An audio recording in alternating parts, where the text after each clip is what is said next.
the same time. We didn't know in advance. It is March 22nd, 1984. This is Joe Todd, an interview with R.L. Wallace. Mr. Wallace, where were you born? Born in Alabama. Alabama. Lockhart, Alabama. When's your birthday? It's November 27th, and I was born 1913. 1913. Okay. Who is your father? Ed Wallace. Ed Wallace. Okay, and who is your mother? Well, Marie Wallace. And what was her maiden name? Casey. Casey. Were they both from Alabama? No, they were from Tennessee. Tennessee. Mm-hmm. What kind of work your father do? Well, he was a blacksmith and woodworker, hard worker. He also farmed and was a ranch for a while. How long did you? But he hauled logs with oxen for the I believe it was Long Bell Lumber Company at Lockhart, Alabama. He hauled logs by oxen? Mm-hmm. Where was the sawmill there? There at Lockhart? Yes. They brought me to Oklahoma when I was 3 years old, and I don't remember too much about what went on. How come your folks came to Oklahoma? Well, he was leaving there, and for some reason, I don't know whether, and he came through Wallace City, Louisiana, and stopped there a while, and he didn't like that, and so he just kept coming and wound up in Oklahoma. Mm-hmm. Any reason why they left Alabama? Other than just because they wanted to, I guess. And they settled around Broken Bow? No, Wright City. Wright City. Yeah. What kind of work did he do when he came here, after he came here? He worked in a machine shop for the company, for the Dierks company a while. And then he hauled logs for the Clark and Blue Lumber Company, which had a small sawmill north of Wright City. That was 1917 and probably 18, or part of 18. Then he came to Wright City and leased some land there right in the edge of what is now Wright City, and put in a blacksmith shop, woodworking shop, and worked there about 5-6 years. And he did farm work, and sharpened plows, shod horses, shod mules, repaired wagons. He could do just about anything with iron or wood. And then we moved down in what we call in the bottom, was down in near where Glover runs into the Little River, and farmed there for about I guess 7-8 years. I can't remember just how long. Did you help him in the blacksmith shop? Pardon me? Did you help your father in the blacksmith shop? Yes, What'd you do? Well, I helped him shrink tires. I'd hold the tires while he would have been the shrinker. It'd be one thing. There's some that was too much slack to shrink. He'd cut and weld them. And I'd hold one end of the tire when he'd weld them back together. Okay. And of course, I was pretty small then when he had that blacksmith shop. When he left out of the blacksmith shop, I was only about 12, 13 years old. How do you shrink a tire? Well, you heat the tire red hot and put it in a clamp on both edges of where the tire is hot. Then you have a lever by hand, of course. You may have them different now. And you pull that together and beat it down, and you just pull that arm together like that. It's hot, and, well, it's not exactly fluid. It isn't fluid, but it's hot and easy to handle it. Pull it together and just tap it down. And I've helped him put the tires on. You'd heat the tire all the way around with wood and get it hot. Then you'd slip it on over the felloes of the wheel, and two people would hold a piece of iron or a small pole through where the axle goes, and you turn it real quick in some water to cool it down, keep from burning the fellows up. Okay. And tap it side to side like that. What kind of bellows did you have? Had had a forge, they called it. Now bellows is a little different from the forge. The forge makes its air with a fan, pumps it down through and up through the blacksmith shop where the fire is in the forge, of course. And the bellows are just.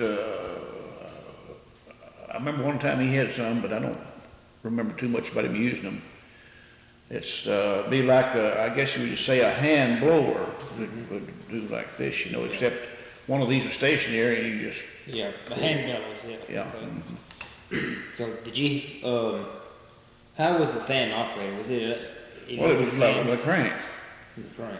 The fan was operated with a crank that by hand, like turning a ground rock.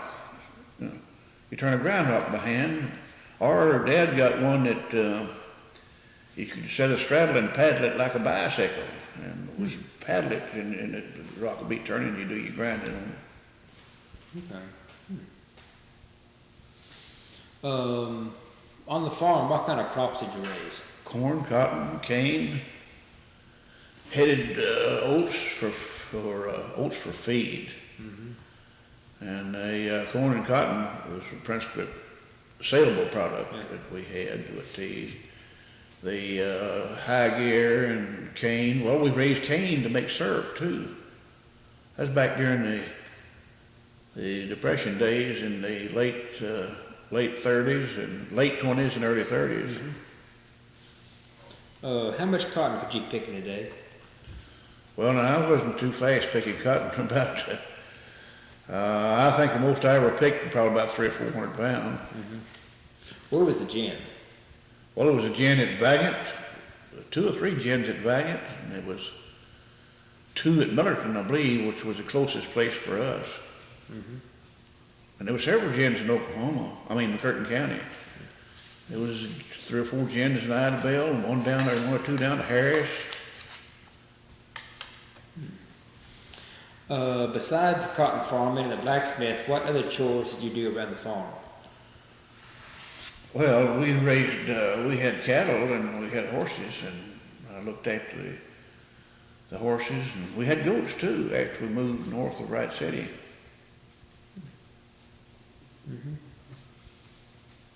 And plowed, I plowed a lot, and I hoed some corn and some cotton. I never liked to hoe, I didn't care much about that. You but plow with a walking plow? Walking plow cultivator, and then we'd have a turning plow to what we call flat break the land. And we had a metal buster that you laid off the rows with, we did. And we planted the cotton on top of the furrow after it was hard on top of the row. And the corn was planted down in the middle, lower part of the row. And of course the oats and the high gear, we broadcast that. We didn't plant that in rows. Now the cane for the certain molasses, well, the molasses we planted it in rows. Peas, we raised an awful lot of peas. We left them for the hogs, some of it for the hogs to eat, fattening hogs in the wintertime. When did you start school? Where did I start school? Wright City. Wright City? What was the name of the school? Wright City School. Okay. In 1919. 18, might have been 1920. I know it was, I was almost 7 years old, because I started in September, and I was 7 years old in November after that. Okay. How come you started in the forest industry? in the sawmill? Well, let's make a living. The thing, as I said, it was during the Depression time. And I was out of school a year, a full term and a half a term. I didn't go to school at all. I was quit it in November when I was a sophomore. I didn't go any after November that term, and I didn't go any the next term at all. And the next term after that, well, I took five subjects each year, besides picking up a half subject the last part of the year. And I went to summer school, and I came out with 18, or I believe it was 18, what they call solid subjects, and then besides the extracurricular. And so after we laid the crop by along, well, it's in July, I went looking for something, and I was almost went into the CC camp. I did make application, but I had missed the regular time of the year that they signed up. So they took my application, and I got a job then at Wright City at the sawmill. It paid, had been working on the farm for, well, from all the way from 50 cents to $1 a day.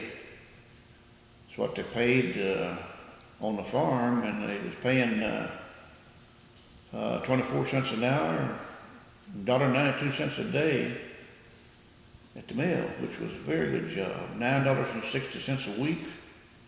If you didn't miss any time for a year, you made $499. Some few cents, I don't remember now. What was your first job in the mill? First day I wrapped molding, and molding's like, well, actually the number was what they called 8308 casing, and wrapping paper to where when the lumberyard got it, it was being a paper package and protected from the dust and weather and whatever until they got ready to use it.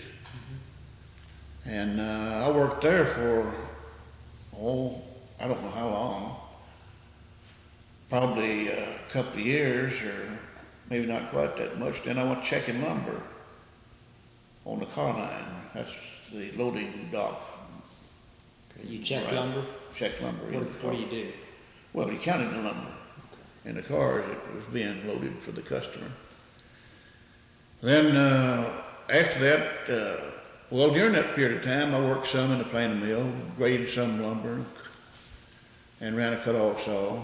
Not too much lumber, that grade, some. Then I went to checking lumber, and then the tram, what they call the tram foreman, quit and left, and they gave me the tram foreman job. Okay, what does that entail? Well, he had charge of loading of all the lumber into the boxcars, picking up out of the shed and taking the cars and loading. And the checker worked for him, and of course they both worked for the shipping clerk. And then, let's see, along about 1945, I became shipping clerk. Shipping clerk left, and I became shipping clerk in 45. And then in 1949, the superintendent left. Well, he retired, actually, due to ill health. And they gave me the superintendent's job, and I kept it from 49 to 68 when I retired. Weyerhauser company had bought the Dierks company in 69, I believe it was, September 69. I worked for them for about 10 years, and then I became 65 years old and had to retire, and I was the manager for the, what they call wood products manager for Weyerhauser. Yeah. What year did you start working at the sawmill? I started on 29th of August, 1933. 1933. Okay. Which job do you like best in the sawmill?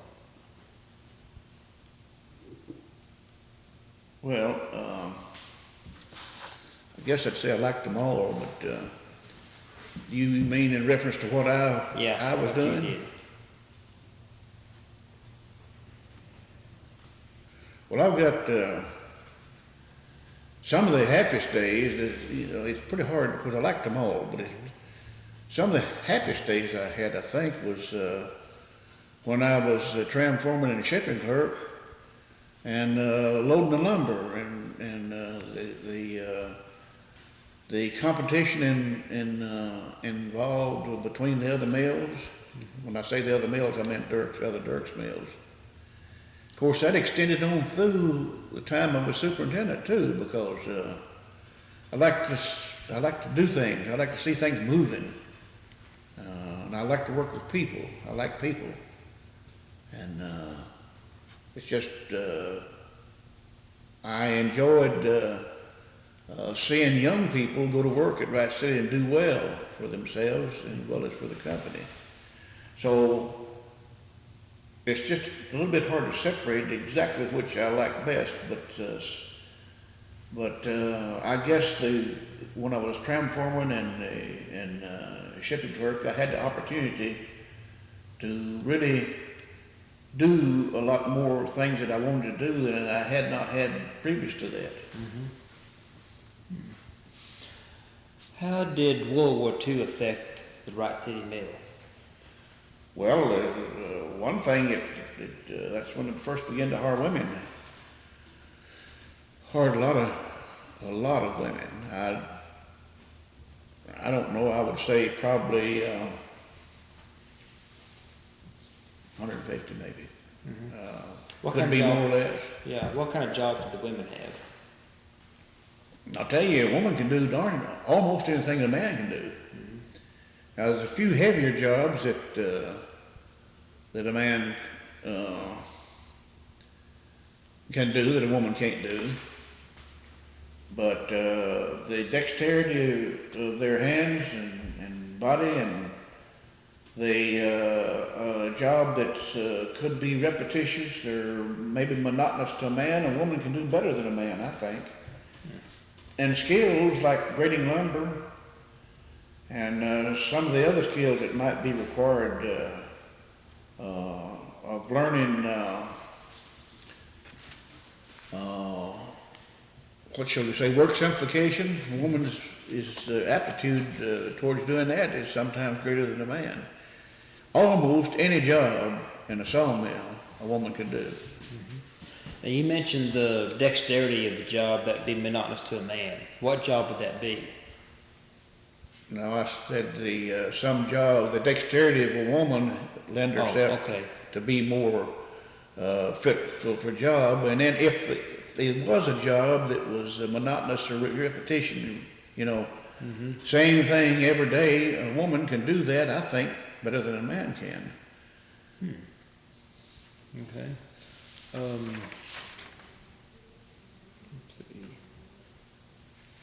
How many steps does the board go through from the log when it first hits the mill to the finished board?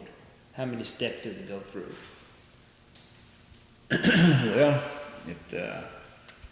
first it's the lumber is sawed, or the log is sawed in the sawmill, and you make lumber in the sawmill. Your next actual place, it's stacked on kill cars next. After it's stacked on kill cars, it goes into the dry kiln. It is next taken out of the dry kilns and goes to a takedown. A takedown into the planing mill. What's a takedown? We take it out of the kill car. You break down the kill car and put the lumber on a chain. Okay.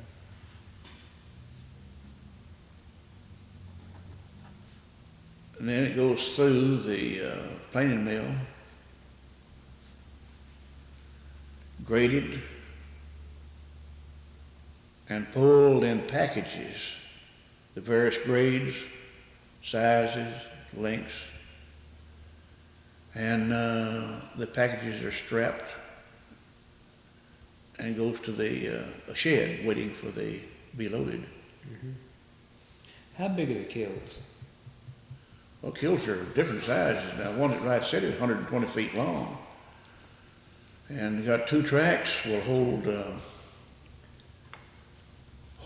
the 2 track. Each track will hold a car 8 feet high. Let me see. It's higher than 8 feet. Let's see, it's higher than 8 feet. It's about 10 feet high and 8 feet wide. In other words, there's 2 cars, it's 8 feet wide, side by side, because there's 2 tracks in the kiln. Yeah. And I believe it's 54 pieces of 2-inch material high, but there's a strip between each layer for the air to go through to take the moisture out of it. Air blows sideways through and each layer has a strip. Well, it has more than one strip. It's about every 2 feet, 2 to 4 feet. So that adds about another 54 pieces of, say, about a 1/2 inch to 3/8. So it's about 10 feet, maybe a little more than 10 feet. What is the kiln made of? Well, the kiln is a brick or a concrete room, if you want to. That's the material that's used for it, and a very insulated roof of metal and insulation, as well as tar and tar paper, or some other substance to make a roof out of. And there's a fans blows inside the kiln that and the kilns have doors on them that supposedly you can seal to make them airtight. And it has vents, on what's called vents on top. About 120-foot kiln has got about, I'd say about 10 vents. I don't remember exactly. And the fans reverse themselves in the kilns by instrument every 6 hours. Most of them do. Turn one way 6 hours, another way 6 hours. And then they have what you call a dry bulb and a wet bulb. The dry bulb controls the heat and keeps it at what temperature you want it to be.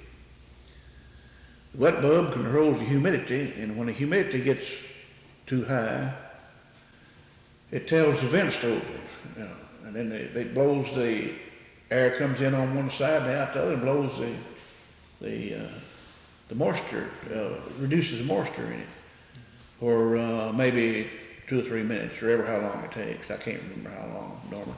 And it closes back down again. And it don't open anymore until the humidity builds up. How long does it take to dry lumber? Well, now it's about 18 to 24 hours now. Back in when I first started, it take about 3 to 6 days. But now it's. Like what, the fans speed up the process and all that? Pardon me? You say the fans speed up the process of drying? Yeah. Okay. Fans and some other things. Yeah. They used to have what's called natural draft kilns. You didn't have any fans in them. How long did that take? Oh, about 5, 7 days. They have what you call it's like a chimney. Well, the fact is that's what you call the open spots in the, if this piece of paper was 8 feet, it'd be what's called a chimney right there and a chimney right here. Okay. And the natural draft, see, that's what they call natural about draft. 2 chimneys and that 8 feet. Okay. And that circulated, and then they had a wet bulb and a dry bulb, and whenever the humidity built up, well, it'd let the moist air out. Mm-hmm. Is there any trouble with the boards warping in the kiln? Well, there's a science to drying. Yeah, it can. A lot of things can happen. They can warp, it can crook, it can be checked, be case hardened. What's case hardened? That's when you dry the outside of the board and don't dry the inside. How do you prevent warping in the boards? Well, the thing to do is to, it's a process of drying. And,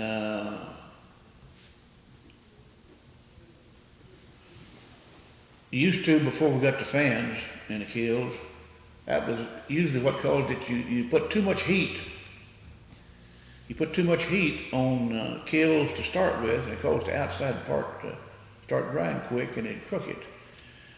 The some you can't do anything about. Now a tree, you take a crooked tree or warp or dog leg, we call it, and you cut a straight piece of lumber out of that, it will try to take its, when you put it in the kiln, it'll try to take the shape of that the tree was in. But now they have this kiln drying we have now.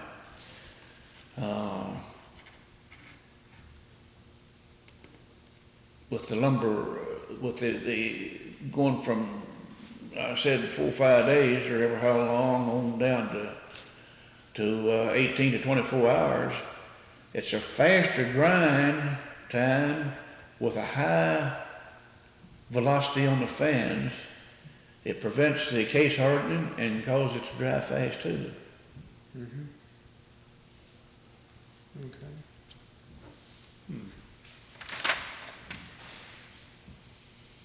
Okay. How do you grade lumber? Well, it's graded according to defects. And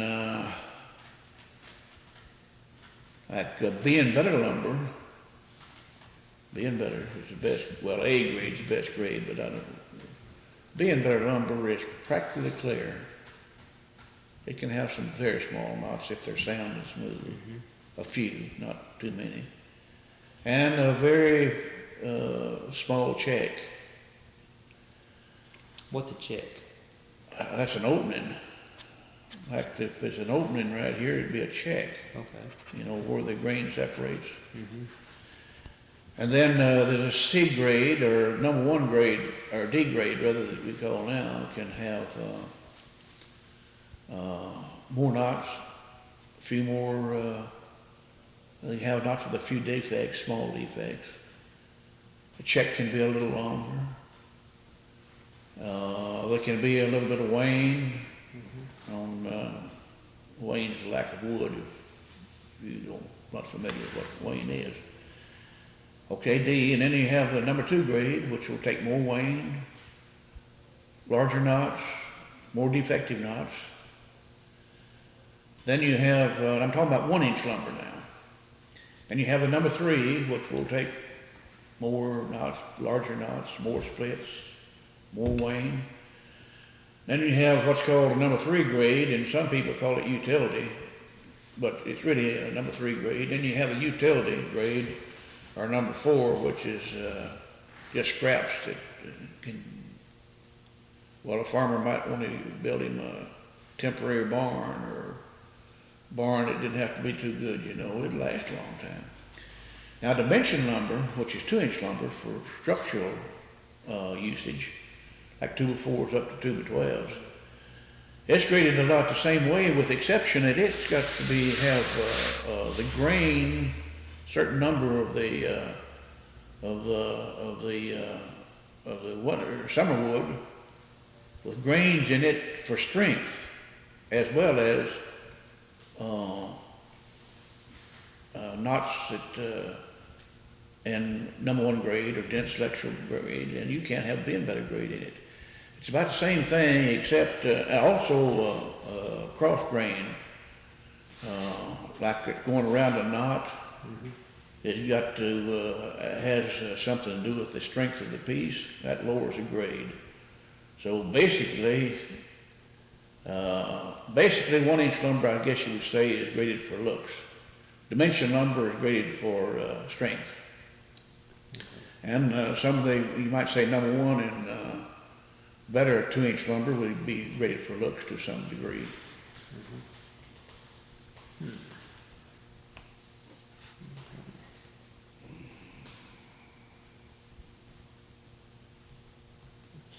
How do the planing machines work in the mill?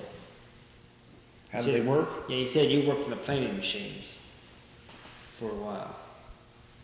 Well, I've worked around them all the time, around them. A planing machine is, what you call a matcher is, normally you call a matcher, for surfacing lumber.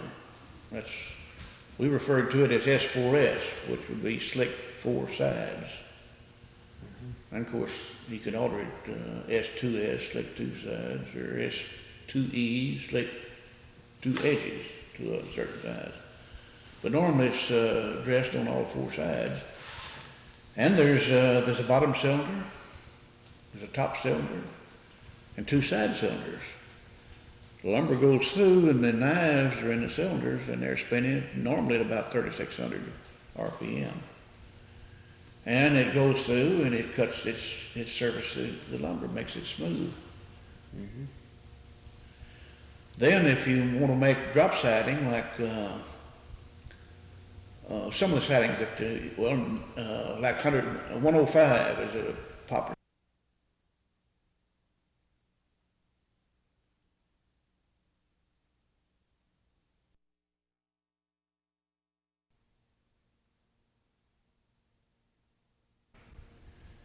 And that's the face and the pattern.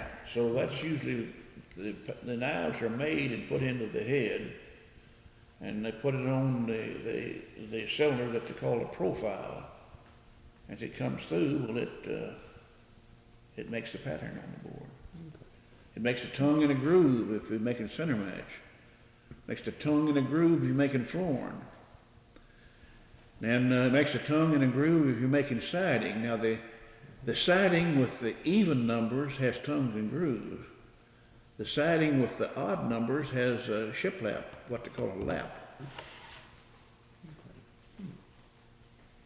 That's interesting. I didn't know all that.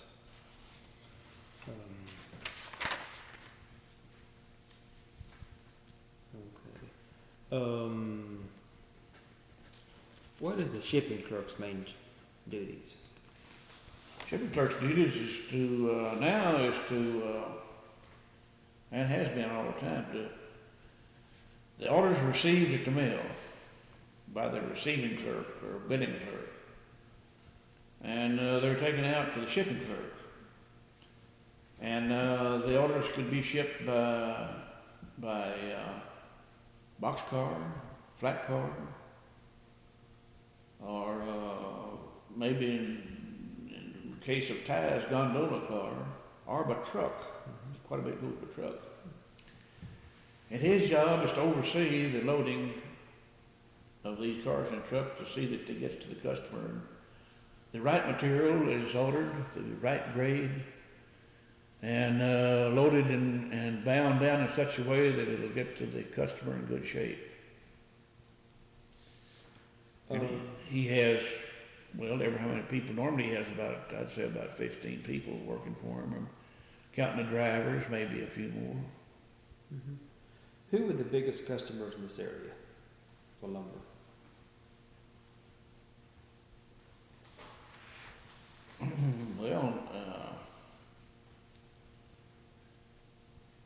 I don't know who there's a lot of customers that we have that orders,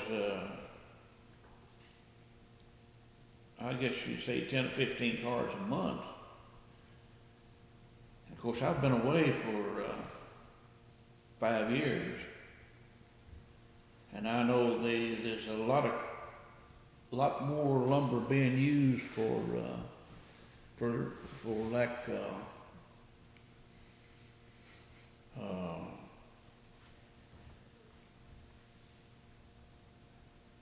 where they make the trusses. Yeah. And they make them up, and a lot of new companies come in. I know with Barnes at Dallas was a big, or Fort Worth, I believe it is, Dallas. And then, of course, there's the Houston Lumber Company in Oklahoma City, and Lord, I don't remember now. It's been who all. You see that In 1949, that was kind of, I left that with the responsibility of the shipping clerk and shipping clerk and the building clerk, and I had to do with them, had charge of the manufacturer and everything beginning then, and I didn't bother too much with the details of who it went to. Okay. When did Dierks first come in this area? I came to Wright City in 19, and the mill started in 1910. Let me see. Yeah, 1910.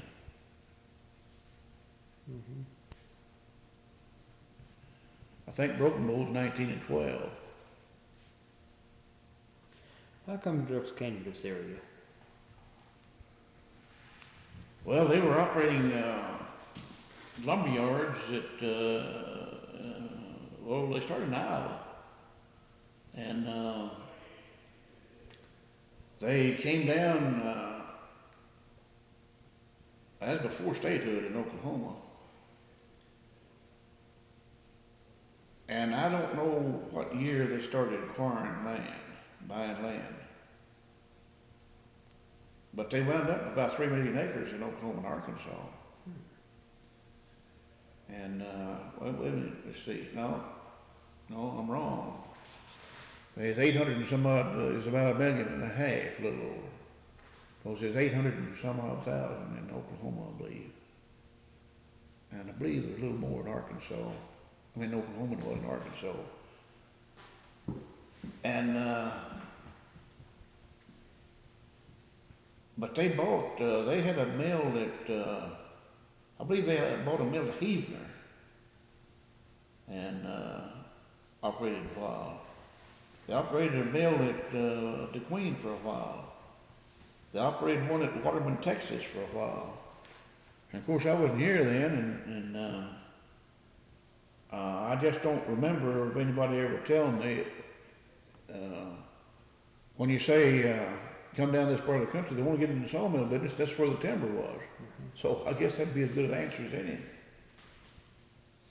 How come Dierks sold out?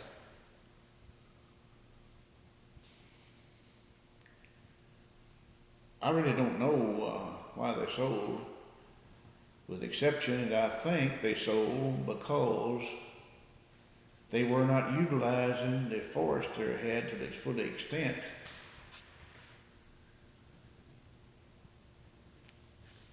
And maybe some of the old ones may have been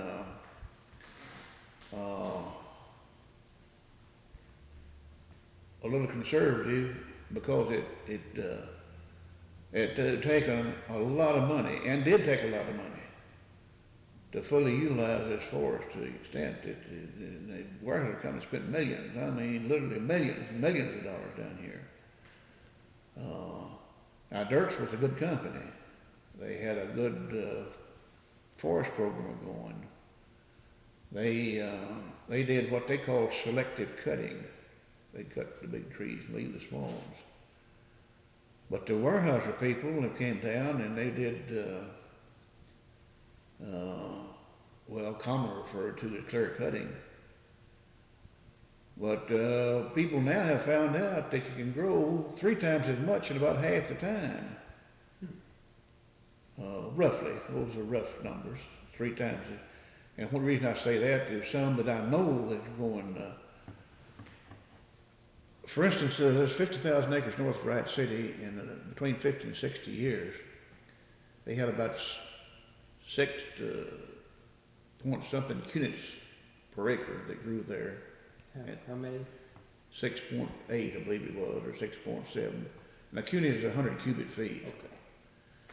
They grew there then under just nature itself, you'd say, from 1920 till in the 70s, early 70s, and had about 6, well, I don't remember the exact number, like 6.6 or 7 units per acre. And in 1972, I believe it's 72, the Samirs over around Broken Bow that were 21, maybe 22 years old, that had 20 units per acre on it. which was about 3 times as much in 22 years as that over there had done in 50 years. So, I mean, that's kind of the thumb rule I go by. And it could be some that does better and some that maybe not do quite so well. And another thing is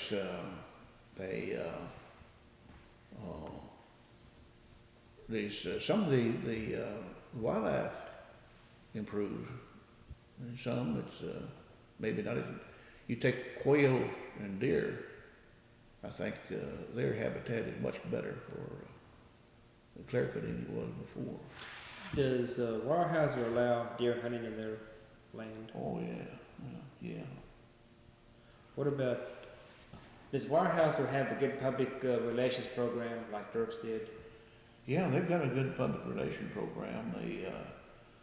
Of course, now Dierks did not do any clear cutting, so to speak, or very little.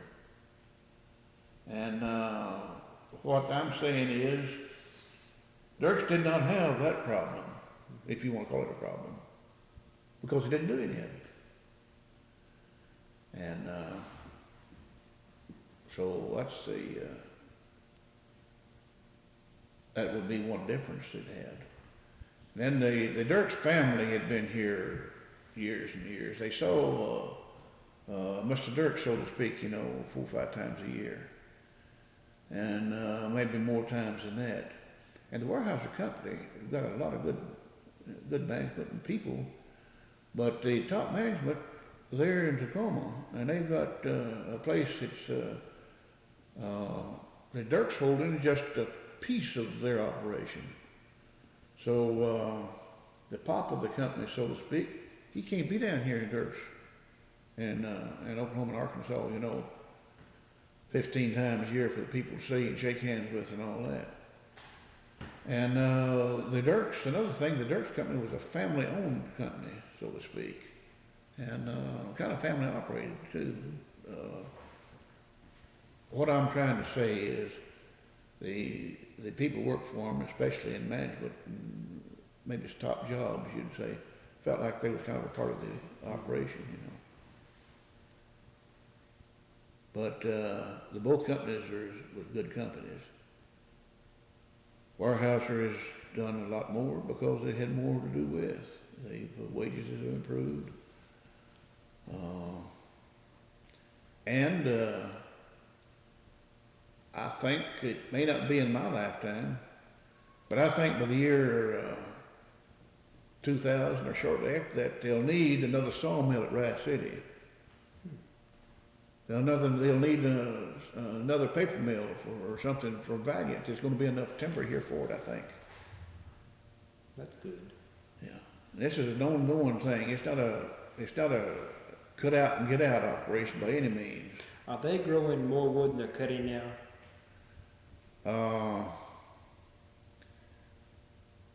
I wouldn't say, I don't know how much they're growing, but the last year that I was, about the last 3 years that I was the manager at Wright City, we bought the company, on the outside, more timber than the Dierks company cut. You hear what I'm trying to say? Right. The Dierks company didn't cut as much timber as the Weyerhauser bought from other people. Mm-hmm. So, and now they're growing a tremendous amount of timber, but they're still buying on the outside too. And for me to say they're growing more or less, I just really don't know. But I know that, or I think I know, in about 15 to 20 years from now, they're going to have twice as, I think they'll have at least twice as much as they've got right now. Okay. Let's see.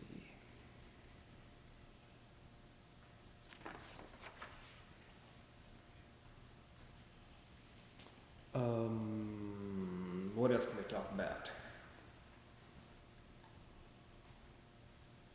You say you were a manager at Wright City? I was. manager? That's what they call it. They call him a job superintendent when I worked for Dierks. They called it manager when I worked for him. What are the duties of the manager? Well, he's the overall. I was. Now they change it from time to time, but the sawmill, pine sawmill, the hardwood sawmill, the plywood mill, and all the products they produced. The engineering and the maintenance people all answered to the manager with his superintendents and foremen. One time I had 6 to 7 salaried people answering to me and the superintendents. Mm-hmm. And at that time they had the woods manager. And then at that time they had what they called a merchandiser superintendent. The wood manager brought his duties to get the logs into the mill. The merchandiser, his duties was to cut the wood, the stems, which was tree length, up into sawmill head rig logs, sawmill chip and saw logs, chip material, and 8-foot blocks or 8.5-foot blocks for the plywood mill. When Weyerhauser first came down here, did they bring many people with them from Washington, or did they keep most of the Dierks people? They kept most of the Dierks people. They brought some.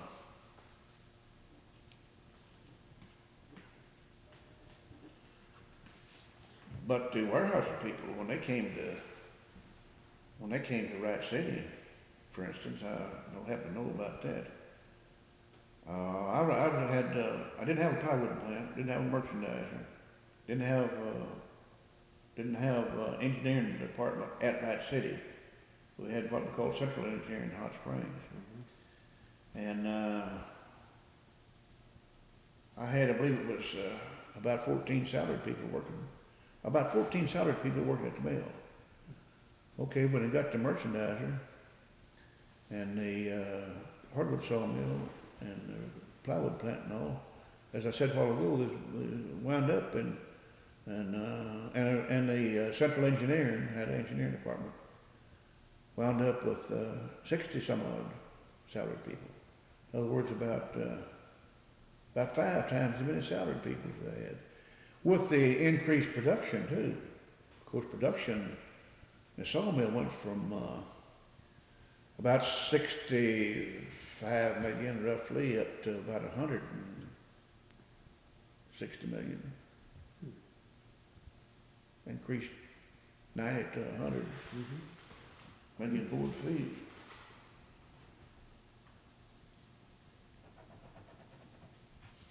Well, anything else you want to talk about? Oh, I don't know of anything.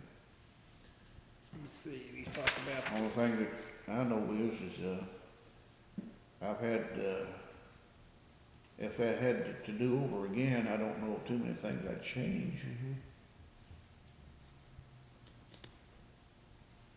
I felt like that working for these companies, you know what I work for, I feel like it was an opportunity instead of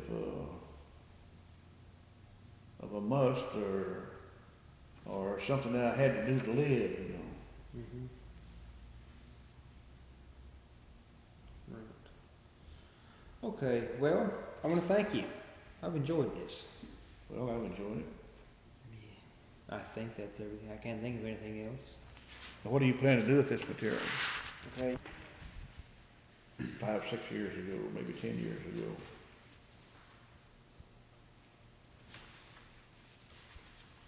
You look at it if you like. I don't have this is the only one I have. Like that. Yeah. Oh, history of the Wright City Mill.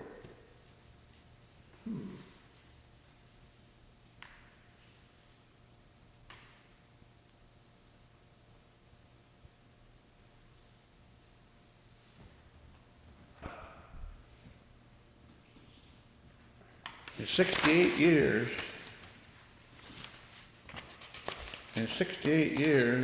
they had 2, 4, 5 managers at Wright City or superintendents.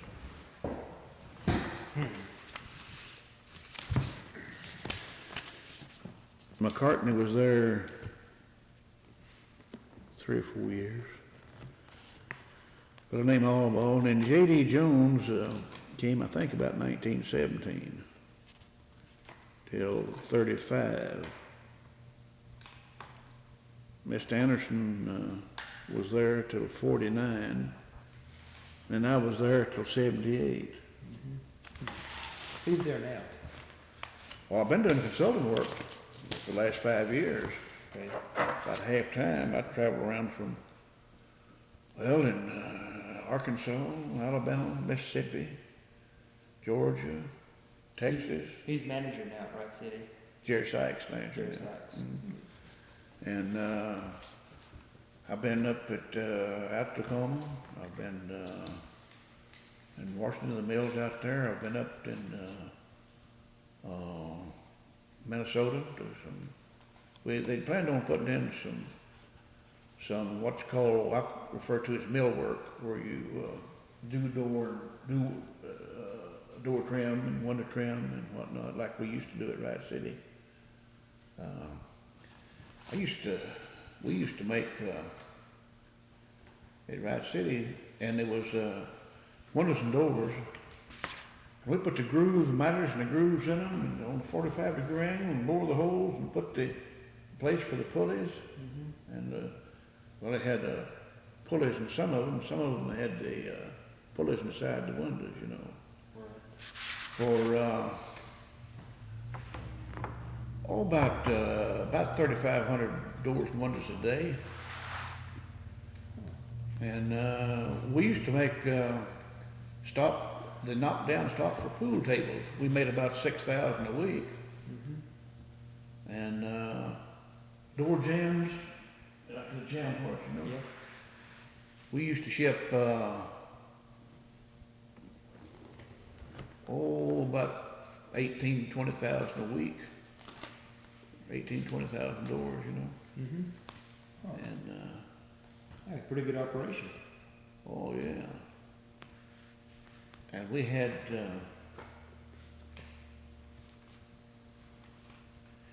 you see a regular, about an average size house, or maybe a little more than average size, take about 10 or 12,000 board feet of lumber. And we did enough to do, well, we did about, let me see,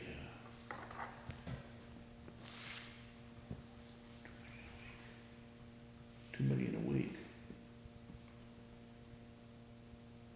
Wait a minute, not 2 million a week. More than that, yeah, about 2 million a week, I guess. That'd be 8, wouldn't it? 2 million board feet? Yeah. Okay, we did about 600, and no, we did more than that. I'm trying to think, we did about, about 600,000 a day, I believe it was. That's a pretty good sized operation. Yeah, darn. So you see, what's that, a couple hundred houses a day? No. Okay, we did about 100, the last year I remember, so it seemed like it was 163 million in a year of lumber. And I believe it was 104 million square feet. Of course, board feet of lumber and square feet of plywood. We did about 104 million there. And we made about 1,600 ties a day there at the little hardwood mill, cross ties. What kind of wood do you use for cross ties? Oh, well, it's hardwood, and some soft hardwood like gum or elm can be used. Mostly with oak. What, white oak or red oak? Which is best? Both.